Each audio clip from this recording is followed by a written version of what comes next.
আজ রাজ্য বাজেট পেশ, তার আগে কেন্দ্রীয় বাজেটে বাংলাকে বঞ্চনার অভিযোগে সংসদে বাধল বিতর্ক। চাকরি নেই, কারখানা নেই, কোনো লক্ষ্য নেই, এটাই এখন বাংলা। সংসদে বাজেট বিতর্কের উত্তর দিতে গিয়ে বাজেটকে বাংলা বিরোধী বলার জন্য তৃণমূলকে এই ভাষাতেই নিশানা করলেন কেন্দ্রীয় অর্থমন্ত্রী। Trinamool, which means grassroots, Congress that prides itself on being rooted in the grassroots, now symbolizes harassment and denial of rights to the common people in the grassroots.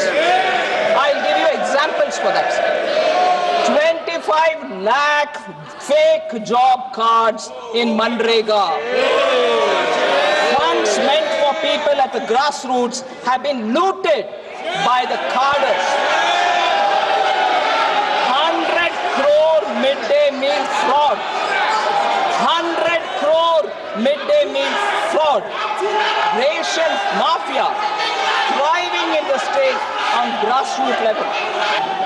No jobs, no factories, no vision. That's Bengal for you, sir. কেন্দ্রীয় অর্থমন্ত্রী রাজনৈতিকভাবে প্রতিশোধ পরায়ণ। কেন্দ্রীয় মন্ত্রী হয়ে সংসদে দাঁড়িয়ে আপনি এরকম রাজনৈতিক মন্তব্য করতে পারেন না, পাল্টা আক্রমণ তৃণমূলের। He is politically biased person. Politically biased, politically vindictive. বাংলাকে নিয়ে তো 3 বছর ধরে একই কথা বলছেন। বাংলায় যারা যারা অন্যায় করেছে আমরা তো বলেছি তাদের ধরে ঢুকিয়ে দাও, কিচ্ছু না। এটা যে পলিটিক্যাল, বাংলাকে যাতে ডিপ্রাইভ করা যায়, বাংলাকে যাতে বঞ্চিত করা যায়, তার জন্য কথা। You are vindictive towards Bengal, you are biased towards Bengal. তিনি একই কথা বারবার একটা ভাঙা রেকর্ডের মতো বলে যাচ্ছে যে আমরা টাকা দিয়েছি, আপনাদের কমপ্লেন আছে। আমাদের 150-রও বেশি অ্যাকশন টেকেন রিপোর্ট দেওয়া হয়েছে, 150-রও বেশি ইন্সপেকশন হয়েছে, তারপরেও এরা বাংলা বিরোধী বাজেট, এরা টাকা দিচ্ছে না। একজন ফাইন্যান্স মন্ত্রী হয়ে তিনি বলছেন যে তৃণমূল সে TMC is unattached. You are the finance minister madam, you cannot make political statements in the house. এসব বলে লাভ নেই। জনপ্রতি আয়ের নিরিখে পশ্চিমবঙ্গ এখন দেশের 23 নম্বর রাজ্য। এটাই এগিয়ে বাংলা। তৃণমূলকে খোঁচা বিজেপির।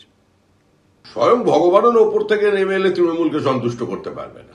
ধারাবাহিকভাবে তারা সংসদে আক্রমণ করে চলেছে নির্মলা সীতারামনকে, বিজেপিকে, দেশের প্রধানমন্ত্রীকে। পশ্চিমবঙ্গ বঞ্চিত, পশ্চিমবঙ্গ অবহেলিত, পশ্চিমবঙ্গের পাওনা টাকা দেয়া হচ্ছে না। লক্ষ লক্ষ কোটি টাকার বিনিয়োগ বিজিবিএস এ প্রতিবার ঘোষণা হয়। বাস্তব চিত্র কি সেটা এখন দেখা যাচ্ছে। 23তম স্থানে হয়ে গেছে পার ক্যাপিটা ইনকাম। এটাই এগিয়ে বাংলার সবচেয়ে বড় নিদর্শন। সন্দীপ ঘোষ সহ বাকিদের বিরুদ্ধে অভিযোগ অত্যন্ত গুরুতর। প্রশাসনের অন্তরে দুর্নীতি হলে তার প্রভাব সুদূর প্রসারী। এই ধরনের দুর্নীতি স্বাস্থ্য ব্যবস্থা এবং প্রশাসনকে দূষিত করে। আরজিকর মেডিকেল কলেজের দুর্নীতি মামলার শুনানিতে এমন মন্তব্য করলেন হাইকোর্টের বিচারপতি জয়মাল্য বাগচি।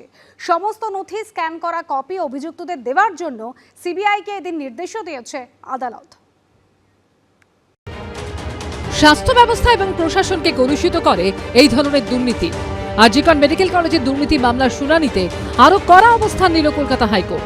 আরজিকর মেডিকেল কলেজের দুর্নীতি মামলায় চার্জশিট পেশের পর দ্রুত চার্জ গঠনের নির্দেশ দিয়েছে কলকাতা হাইকোর্টের সিঙ্গেল বেঞ্চ।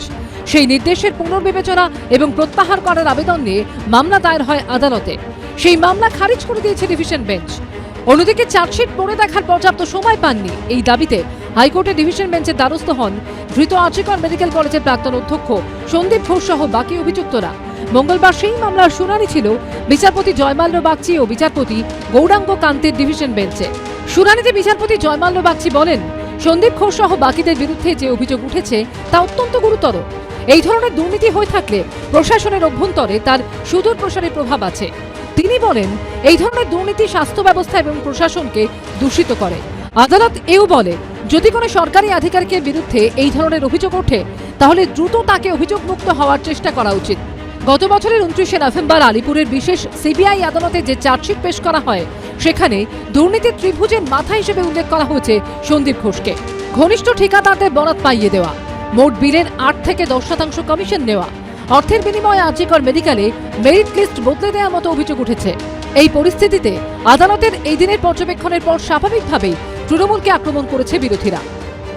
সামনে টিপ অফ দ্য আইসবার্গ, সেটা হচ্ছে সন্দীপ ঘোষ, কিন্তু নিচে যে বিশাল যে দুর্নীতি দেখতে পাওয়া যাচ্ছে না সেটা অনেক বড় মাথারা আছে। তাই আমরা চাই মহামান্য আদালত যারা যারা রয়েছে এই দুর্নীতির পিছনে তাদেরকে একটা দৃষ্টান্তমূলক শাস্তি হোক। আদালতে যদি কোনো বিচারপতি মন্তব্য করেন তাহলে মাননীয় বিচারপতির মন্তব্যের উপর দাঁড়িয়ে কোনো রাজনৈতিক মন্তব্য কোনো অবস্থায় করাটা শোভন নয়। এবং মহামান্য বিচারপতি জয়মাল্য বাগচি যে মন্তব্য করেছেন তার উপর কোনো মন্তব্য করব না, এটা আইন তদন্ত বিচার বিভাগের বিষয়। এই দিনের শুনানিতে বুধবারের মধ্যে সমস্ত নথি স্ক্যান করা কপি অভিযুক্তদের দেওয়ার জন্য সিবিআইকে নির্দেশ দিয়েছে আদালত। সেই নথি যাচাই করে নিম্ন আদালতে নিজেদের বক্তব্য জানাতে পারবেন অভিযুক্তরা। আগামী মঙ্গলবার কলকাতা হাইকোর্টে এই মামলার পরবর্তী শুনানি। সৌভিক মজুমদার, উজ্জ্বল মুখোপাধ্যায় ও আশাবুল হোসেনের রিপোর্ট, এবিপি আনন্দ।